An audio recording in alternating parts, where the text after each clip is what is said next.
Kevin Durant, Yes. I think he's a bum. And when I say a bum, I mean a moral bum. You know, he got a lot of good publicity out here, whatever, and he was treated really well. Well, can you explain what he did with I don't know the terms, what he did with DeSean Jackson. He favored something, he liked something. I mean, DeSean Jackson posted that on Instagram or something. And then Kevin Durant, along with a bunch of other athletes, liked the post, meaning, I assume, I agree. Endorsement. It's an endorsement. So, okay. He didn't apologize. DeSean Jackson did. DeSean Jackson was a mensch. He apologized. This guy who hasn't made, who made all this money sitting on his tush in Brooklyn, he wouldn't have played. He had the nerve and didn't apologize. I'm glad he's out of here. And I got one more thing to say on this topic, and it's on Steve Kerr. Mm-hmm. Steve Kerr is a nice man. I like Steve Kerr.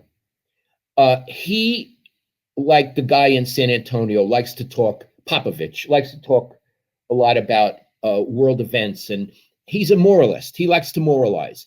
Fine. He moralizes, Steve Kerr I'm talking, all about, you know, all kind of topics. Absolutely. He's a good guy to do that. I want to criticize him in two ways. Once you become a moralizer, you can't be selective. You have to really go after where there are problems. Well, what's happening in Hong Kong now and with China? I haven't heard Steve say word one. Why? I don't know, but I sure know that the NBA has a lot of money invested in China. They have a deal with them. They have relations with them. And maybe the word went down in the league, shut up about China, because Steve is really shut up. And I want to say a real hero tells the truth about what's happening in Hong Kong and doesn't care about his money or his self-interest or what his boss says. A real hero stands up. And where was Steve Kerr when Kevin Durant favored that? He had been Steve's player. Steve went to bat for him. Where was Steve to say, you know, I really like Kevin, but I wish he hadn't done that? That would have been enough for me. So am I angry? Damn right. Am I disappointed in media here? Damn right. Am I disappointed in Steve Kerr? Hell yeah. I got something to add. The reason I think that part of the reason we're so upset about Roger Goodell saying nothing is this is not a one-off. This seems to be the NFL's attitude towards anti-Semitism, because we've dealt with this before. Remember, 2015, I believe it was. Jed York. Now again, Jed York and Jarryd Hayne. Yeah.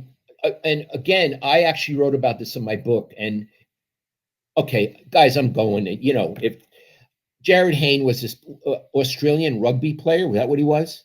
Something like that. Yeah. Something like that. And the Niners signed him. Yep. Well, he put on all kind of anti-Semitic tweets. We killed God, and you know, all this stuff that was from the Middle Ages. He didn't even get any new material, you know?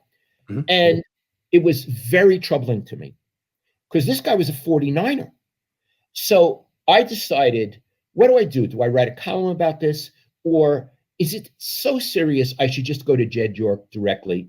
Let's call it man to man. If I was a woman, I would have said woman to woman. So I thought, I'll be a gentleman. I won't embarrass him. Mm-hmm. So I wrote him, I have his email. I know Jed York. And I wrote him a very polite email, Iggy. And I said, look, Jed, this is very troubling to me. So I have two requests. Could you please ask your player to take down the anti-Semitic tweets? And could the Niners, you know, you make statements on many social issues, as you should. Could you make a statement on this one that we don't endorse what Jarryd said? It's unfortunate, and let's move on. Well, a few hours later, I got an email, not from Jed, from his PR guy, saying that they told Jarryd to take down his tweets, and he did. Okay, so how do I interpret it? I'm glad he took him down. I'm glad Jed had his PR guy do that. Jed couldn't write back to me. I mean, I know Jed since he was like a boy. So you're saying this was a PR issue? It wasn't a serious issue for the organization. It was public relations. Yeah.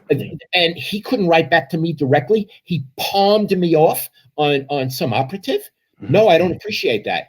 Second of all, I wrote back and said, what about an apology? What about a statement from the team? Never heard from anybody, not from Jed or the PR operative. No, I don't appreciate that. What I've learned is that it's surprisingly difficult for people in power to say anti-Semitism is wrong and we don't condone it. Surprisingly hard. I'm sorry. Surprisingly hard. Surprisingly hard. And listen, I'm going to say one thing, and then I'd like to get off this. My dad, his name was Emmanuel, which means God on earth. And it's Grant's grandfather. When all this happened with DeSean Jackson and all the non-response, you know how when your parent dies, sometimes you hear your father or your mother in your head. And I heard Emmanuel in my head, Lowell, you can't let them get away with this. You have to stand up. You have to stand up. You have to have courage, even if people put you down or are angry at you. So, Dad, I did this for you.